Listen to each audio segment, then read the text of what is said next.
horns and the whistles, and I'd heard horns pass through before as people follow ICE vehicles through the city, but they stayed. They kept going, and so I figured whatever was happening right outside. So I started watching through the window.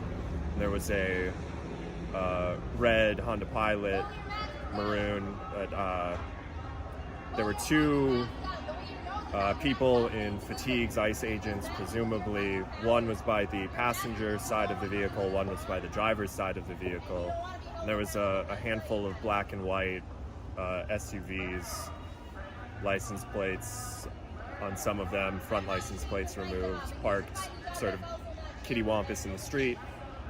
And I watched as a third person in full camo come and pull several times on the door handle, at which point the red vehicle reversed a few feet and started driving around, and the person who was by the driver's side originally, not the man who pulled on the door, but who was originally there, shot through the driver's side window 3 times, and the car drove down the street a little bit more and then swerved into a car and then ultimately a telephone pole.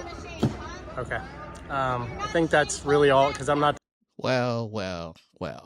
Welcome back to just another Black conservative.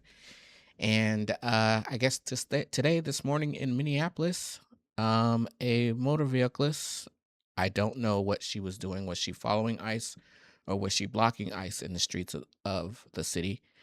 But she got herself shot. Now, I don't know the specifics of this particular case, and I guess they're going to investigate it. Our fearless mayor here of Minneapolis, Frei, I think it's Frei, has decided to do a press conference today and tell ICE to get the F out of my city. Let's watch this and take a look at it. We collectively are going to do everything possible to get to the bottom of this, to get justice, and to make sure that there is an investigation that is conducted in full. But what we do know is that a 37-year-old woman is dead and that she was shot by ICE. We've dreaded this moment since the early stages of this ICE presence in Minneapolis. Not only is this a concern that we've had internally. So are we blaming ICE immediately for what happened in this situation when we don't even know all the facts? Was she blocking the street? Was she impeding ICE from doing its job? Was she not complying with ICE's commands? We don't know. So, but we will probably find out. So let's let him continue. We've been talking about it. They are not here to cause safety in this city. What they are doing is not to provide safety in America. What they are doing is causing chaos and distrust. They're ripping families apart. They're sowing chaos on our streets. And in this case, quite literally killing people. So they are already trying to spin this as an action of self-defense. Having seen the video of myself, I want to tell everybody directly, that is bullshit. So they're spinning it as self-defense, and he's spinning it as, no, it's murder. So I guess it's on both sides. No one's really waiting for the investigation to find out exactly what's happening. I guess the FBI is on the scene along with the law enforcement of Minneapolis trying to evaluating what happened here. Oftentimes people jump off the roof and they commit early on to what's going on without having the full information of what happened. And the way some of these mayors and governors have been acting against ICE, I don't know. This was an agent recklessly using power that resulted in somebody dying, getting killed. As soon as it happened and we learned of the incident, we had several priorities. The first, of course, was to get the victim to the hospital and to get care as soon as possible. To the family, I'm so deeply sorry.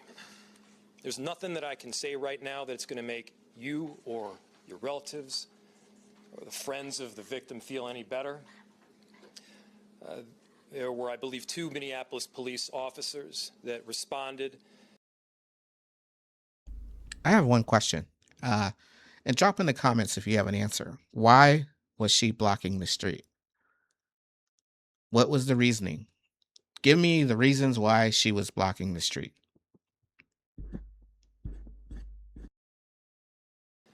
And were in the ambulance on the way to the hospital. The second was to get ICE off of the scene. There were dozens, if not hundreds, of ICE and federal officers that were there at the time. Having them there was only causing more chaos. Having them there was only making a difficult situation even more problematic, and one that, yes, they created themselves. There's little I can say, again, that'll make this situation better, but I do have a message. I have another question.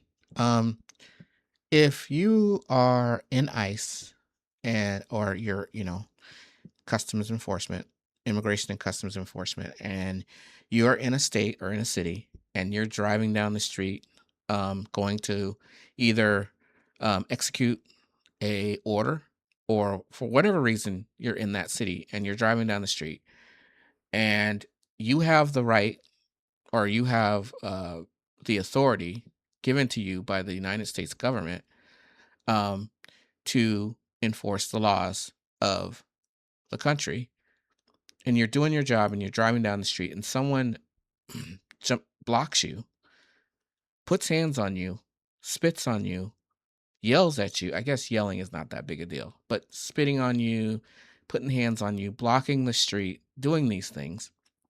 What is the appropriate action? This is the same thing that you find with police officers. If you're a police officer doing an action and someone's trying to impede you from doing that action, don't you either render, I don't know why they chose to do deadly force, but don't you usually render the person, incapacitate the person to go ahead and complete your mission? For our community, for our city, and I have a message for ICE. To ICE, get the fuck out of Minneapolis. We do not want you here. Your stated reason for being in this city is to create some kind of safety, and you are doing exactly the opposite. People are being hurt. Families are being ripped apart. Long-term Minneapolis residents that have contributed so greatly to our city, to our culture, to our economy are being terrorized, and now somebody is dead. That's on you. And it's also on you to leave. It's on you to make sure that further damage, further loss of life and injury is not done. We're going to be working towards justice as quickly as we possibly can right now, and justice is what we've all got to get. Next, a message to our community. Look, we all know that the agenda of this Trump administration is to create chaos. All right, you got the gist of that. I will drop the whole video into the description if you want to watch this whole thing. Basically, he's blaming ICE for this whole situation. I don't know, because I have very limited information on what actually happened. I did include at the beginning of this an eyewitness account of what he saw. Again, if you are an ICE agent executing an order in a city or in a state, are citizens allowed to impede you from doing your job? The answer to that is no. Legally, no, you cannot impede law enforcement from executing an order. I do not know what the ICE agents were doing. Neither does the mayor because he wasn't there. But I guess we'll find out in the upcoming investigation of this. Again, thank you for hanging out. Thank you for watching my video. And like and subscribe if you enjoy my content. All right, talk to you later. Bye.